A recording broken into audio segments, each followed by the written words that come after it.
growing up. When I was growing up, all the policemen, it was post-Civil War, so all the police in Igbo land were Yorubas, so that we weren't armed to start another Biafra, and all the soldiers were not. So I grew up with these simultaneous languages, and I think what it is in the West, people think of the world divided into this or that. The uniquely African thing, the uniquely Igbo Yoruba thing is something is this and that, right?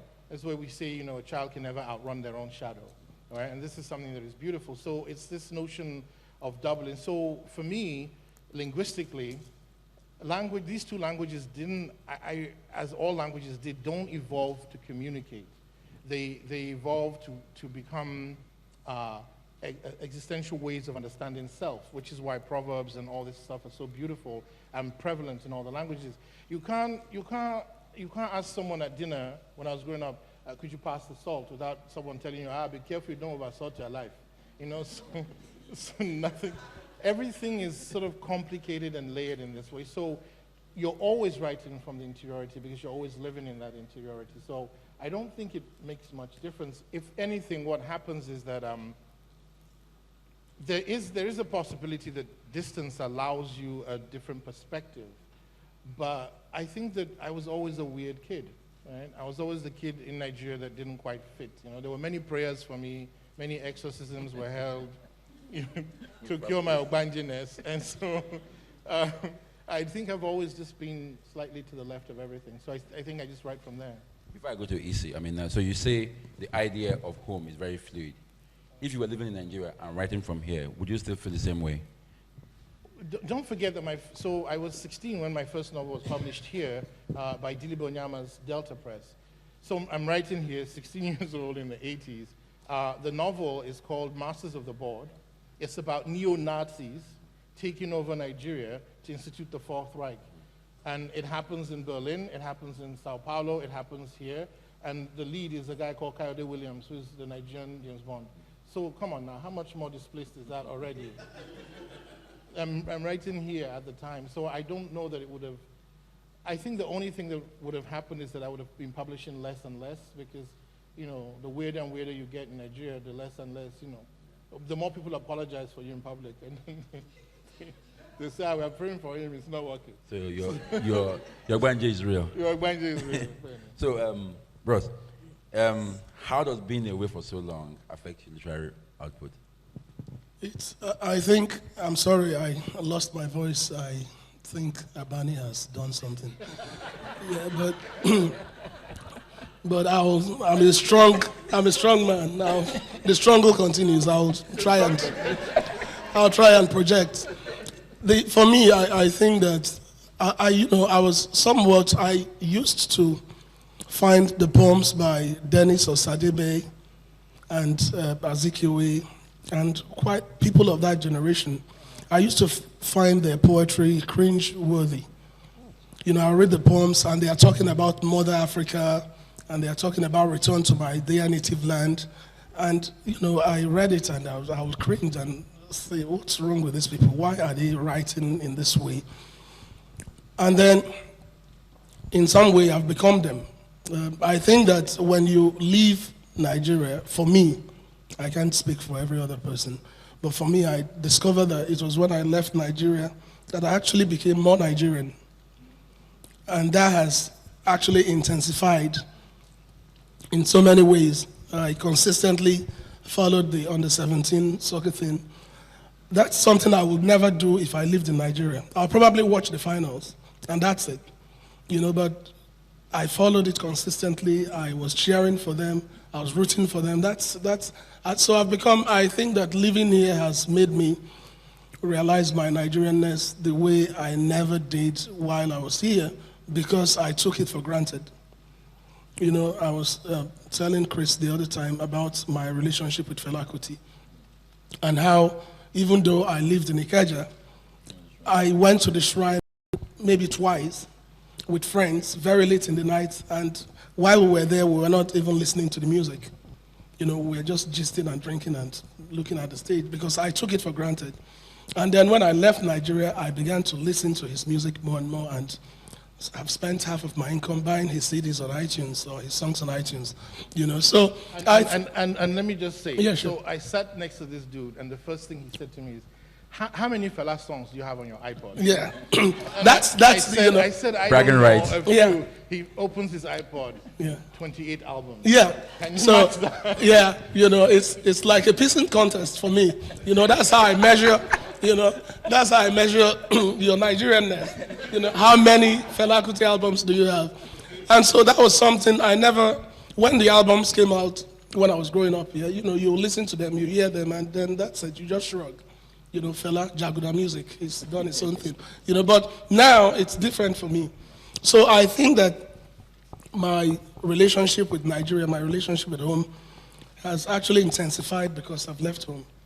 And that if I come back here, probably someone will turn it down a little bit, yeah. So in so many ways, I mean, for Chris, he's left and he's left. You've left, but you're still connected, you know, through various things.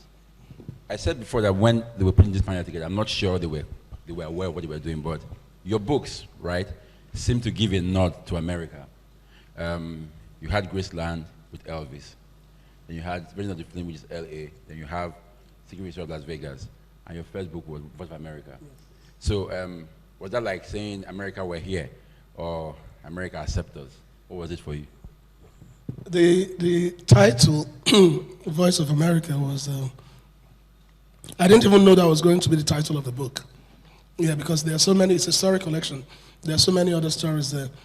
But I'm ashamed to confess now that 60% of the stories in that book were actually written for my course mates at Syracuse, written for a workshop, because I was in the graduate program in creative writing, and I had a workshop, and every other week I had to present a story to a group of 5 other guys. They were all American, they were all white, so those stories, some of those stories actually seemed to be my way of dialoguing with these people, I think. You know, and so the stories themselves are basically, even when you find the character in America, the character is always having some kind of engagement with home. So that's how it came about. It wasn't really a conscious decision. I can't be a voice of America in any sense, you know, and the stories didn't even attempt to do that. So, Chris, the first book, Graceland, and then Elvis, I mean, how American can you get? I mean. Okay, so, you know, I at the end of the last panel, I said this, so I will say it again. I'm only responsible for what I say, not for what people hear. Because I didn't leave, I just went abroad. I went to foreign. So that's what, but talking about, just to double back on we were talking about the Azikiwe poems, the whole Mother Africa. I'm going to embarrass my friend, Heropese Hosistele.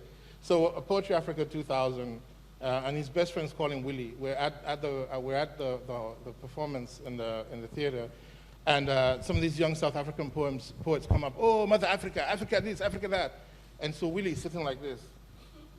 So I said to him, Willie, what's wrong? He's like, you know, Chris, I can't believe Nelson Mandela went to prison for 27 years for this shit.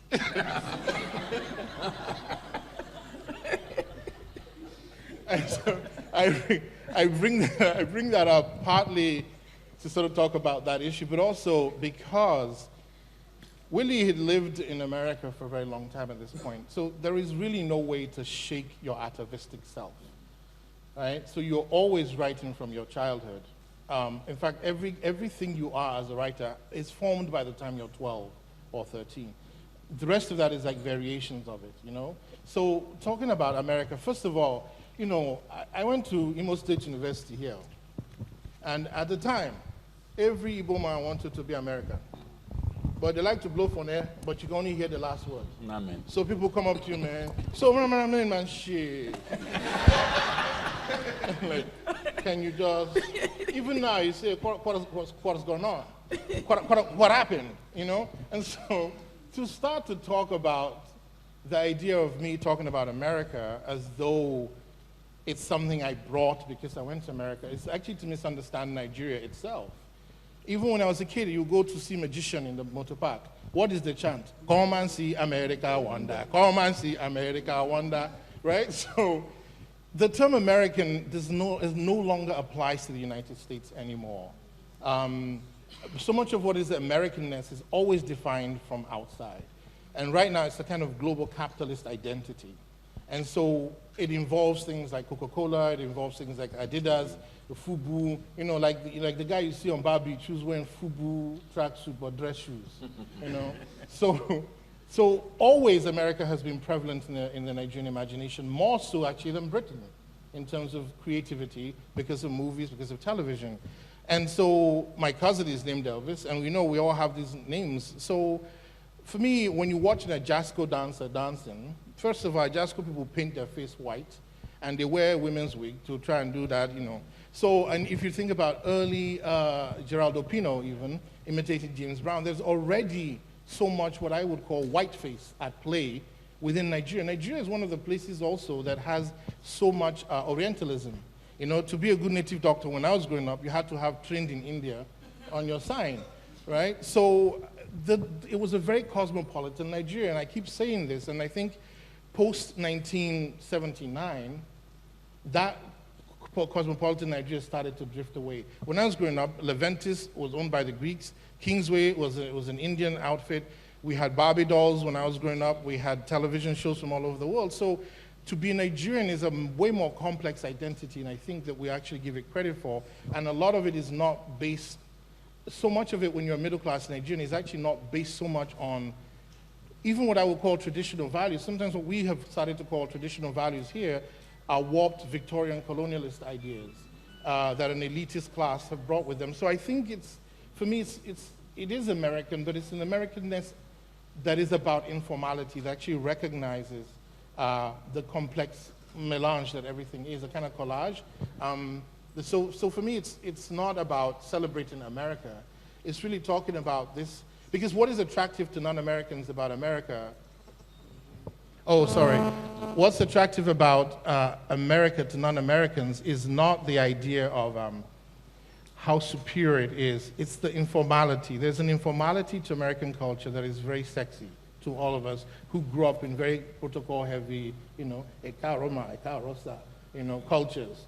You know, so that kind of informality is what I bring to the aesthetic I make. And, you know, if you imagine something like German as a language that has had a Turkish influence for 60 years, and yet the language shows no trace of Turkish people in it, American English is constantly showing up. Now I have white kids, you know, saying inshallah all the time in my classrooms. It constantly absorbs things. And so I think that's really, for me, it's more of an aesthetic drive than it is any kind of cultural drive. Although, like I said the other day, I do intend to fully colonize America with Nigerians, because all my characters are African, and usually with the kind of swagger that terrifies white Americans. You know, there's nothing more terrifying to a white American than the fact that that you really don't give a fuck. Like when they understand you really do not give a fuck.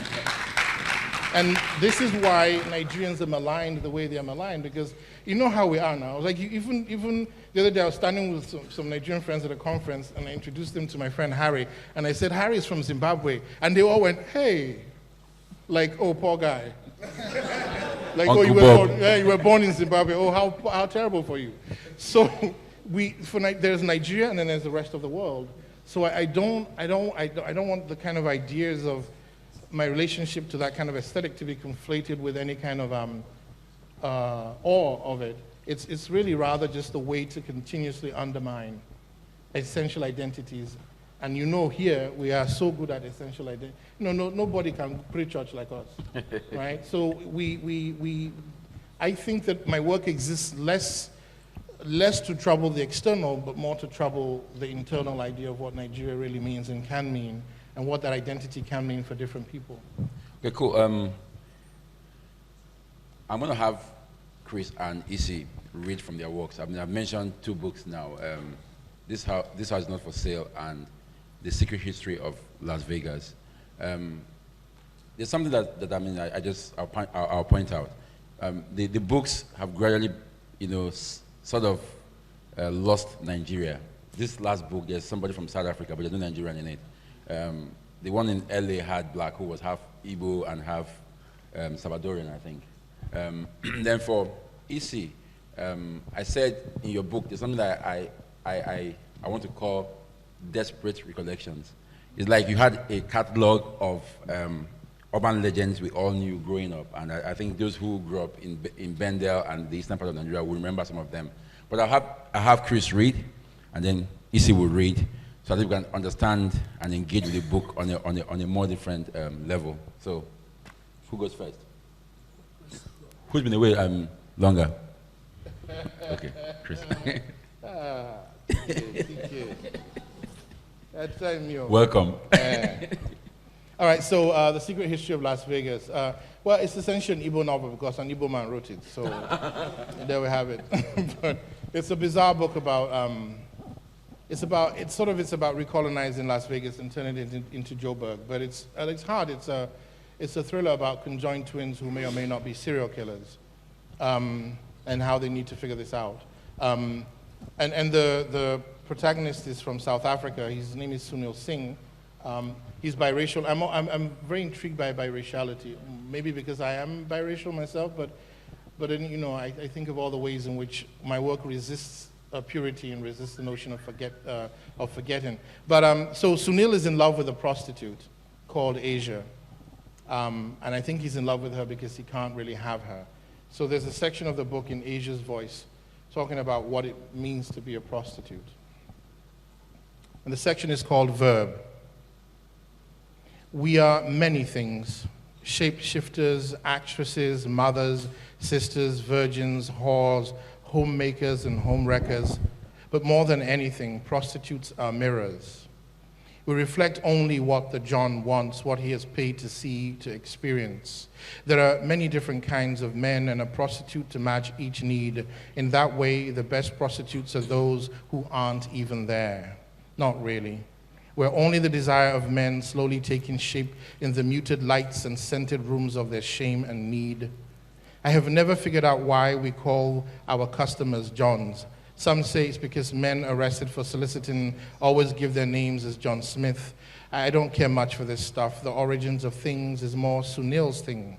In fact, it was Sunil who once told me that the word prostitute comes from the Latin verb prostituere, which means to put forth in public, to expose, to dishonor, to put to unworthy use. I thought it curious that he mentioned it was a verb and not a noun, because that means we can only exist in the moment, in the doing. We are always prostitutes, but since we are not always prostituting, we cannot therefore always exist. A real mindfuck, if you ask me, like the world truly disappears when we close our eyes. I only exist in the verb of doing the thing, the nasty, so to speak. Shit, I've even started to sound like Sunil, proof that 5 years with someone you adore, but who doesn't really see you, will make you mold yourself around your own desire to be seen. Personally, I think the word John comes from John Doe, as in a person who is and who can never really be there, except in body. A need that forms only in the reflection of us. Any true hooker will tell you that this is never really about sex for the men, no matter how horny they are. Maybe that is why it becomes easier with time to fuck all these men, because the knowledge that you are never really fucking them, that you are never really having sex, makes it possible. Some Johns come to empty themselves into your mirror, to peel away their own loss, until finally they see what they truly are. The trouble with this kind of man is that they often don't like what they see, because they stunted their own growth so long ago.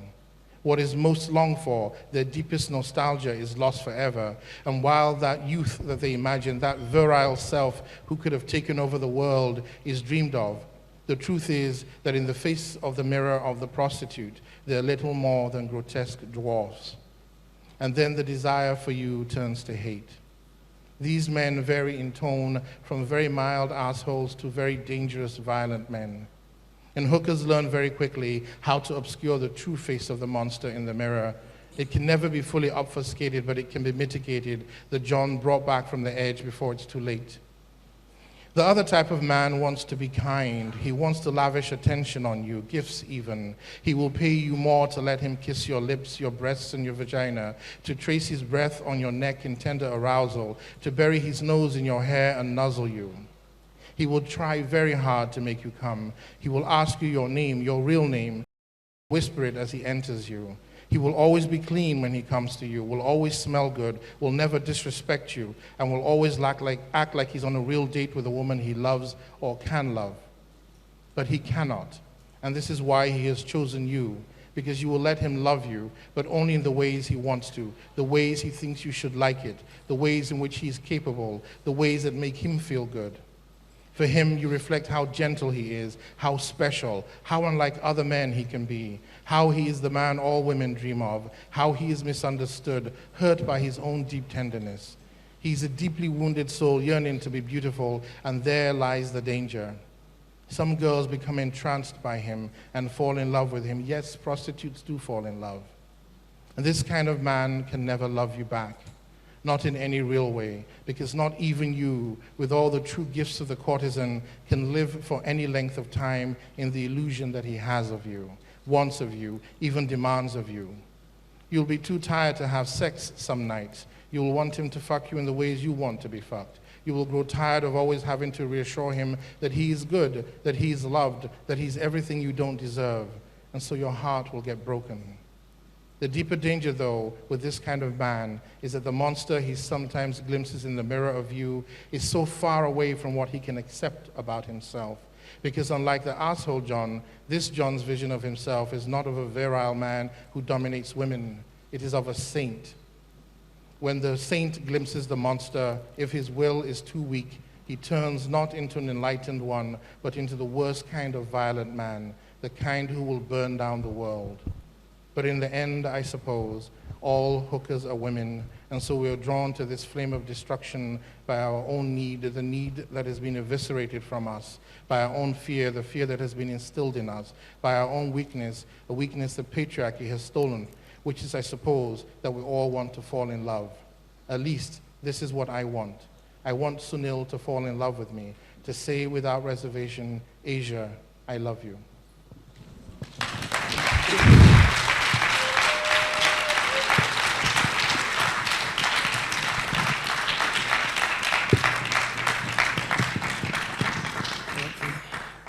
Chris, thank you for raising the bar, making it impossible for me to even attempt to do anything close. But I'll read all the same. So this book, it's weird how some of the places that it came from. While living in Lagos, I remember that on the way to the island, just before the bridge, there is this house on the left side that overlooks the sea, and it was unoccupied. And each time I asked someone who owns that house or who used to own that house, got a very different answer. Nobody ever knew. Like most things, well, people had different answers to it. And I've always been intrigued. Who owned this house? Who built a house that overlooked the sea and then abandoned it? Is it still there? Okay. So who owns it? I've never received a very good answer. So that house kind of stuck there in my mind for a long time. And then just where on the road to where Punch used to be, Punch newspapers, on the right, in Ikeja, just by the tracks. Right. There was a house there that was known as Ile Zek's house. And I've always wondered, so, it was abandoned. It didn't look good. But at some point, it must have been a very imposing building. And they would always say Zek's house. And I said, if Zeke actually owned this house, why did he abandon it? So that house was there. It was stuck in my memory as well. And then I came back to promote Voice of America, to do readings. And, I would call my friend and say, hey, let's go hang out at Zeno's place or something like that. And he would say, oh boy, the place is no longer there, it's gone. And I'll say, okay, should we go and drink in this other place? He says, oh, nobody drinks there anymore. And I said, wow, that's everywhere I know is almost disappeared or disappearing. And so all of that kind of came together when I began to think of this book. And so, which was why when I started it, like I said, the original draft of the book was this my brother, or the brother of the narrator, writes to him and says the family house is about to be sold, that some scammer wants to sell the house, and it's important that even if the house physical building goes, you should try as much as possible to try to recapture the lives. Okay, so that's there. And of course, there are so many books that did influence this. A House for Mr. Biswas, V.S. Naipaul, Children of Gebelawi, Mahfouz, even the Yacobian Building by the other Egyptian writer. Yeah. So all of those, and then what was that? There is this early book by this Indian Canadian writer now, Feroz Backstories. Yeah, Rohinton Mystery.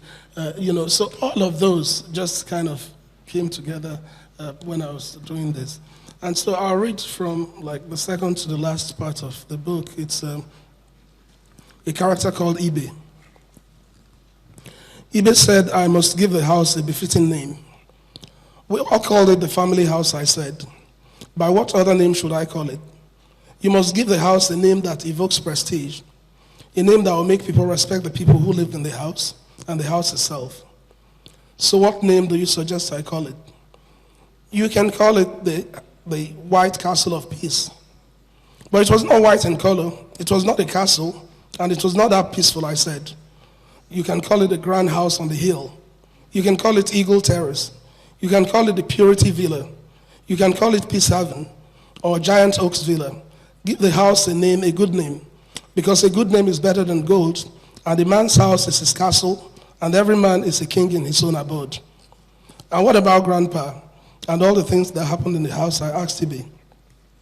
Grandpa was an illustrious and generous man, he said.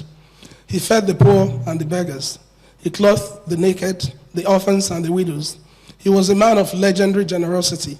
He was more generous than Rockefeller.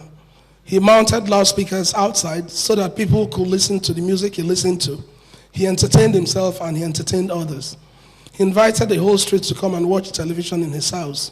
Those who could not find a space to sit inside watched through the window screen, while some stood by the door, Ibe said.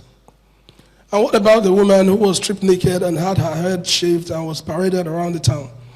Ibe said the woman was only acting a ritual drama. A drama? Yes, she was taking part in a traditional ritual for cleansing the community and of the sins of everyone. She bore the shame of everyone. What she did for the community was like what Christ did for the whole world. Are you sure about that? Trust me, I remember everything. She was rewarded richly for her role in that traditional ritual, but she was cursed as she moved through the community. Don't you remember, I asked. You're the one who does not remember. People beckoned to her to come closer so they could drop some money into the calabash she was carrying on her head. Do you remember the uncle who told his followers to sell all they had because the world was going to end? Of course, I remember him. He was a true prophet. He heard the voice of God. God actually told him he was going to destroy the earth. But like a good prophet, he interceded with God to show a little mercy and give the people a chance to repent. And the people that threatened to burn down the house, nobody threatened to burn down the house. The people went away rejoicing that their lives had been spared and that the world did not end. They went away singing his praises and calling him a true prophet. And what about the soldiers who came to? What soldiers? Oh, the soldiers. Well, Grandpa had many friends. Some of them were soldiers, officers, engineers, lawyers, policemen. All kinds of professionals came to the house. And what about Baby? Oh, Baby. No man was willing to marry her, but Grandpa was always generous. So he found her a husband. He even paid the man to marry her, I think. And what about all those kids in the house? I told you already, Grandpa was generous and kind and did not allow orphans to suffer. So he brought them all under his roof. He brought them all under his roof and fed them and sent them to school. Do you remember any suffering in the house at all? No one suffered in the house. It was the sound of laughter, and the sound of spoons on teeth, and the sound of food on its way down to the gullet. That's our standards. Publishing in Africa taking place in the chat room. If you're staying for Understanding Providence, please come closer. We want to feel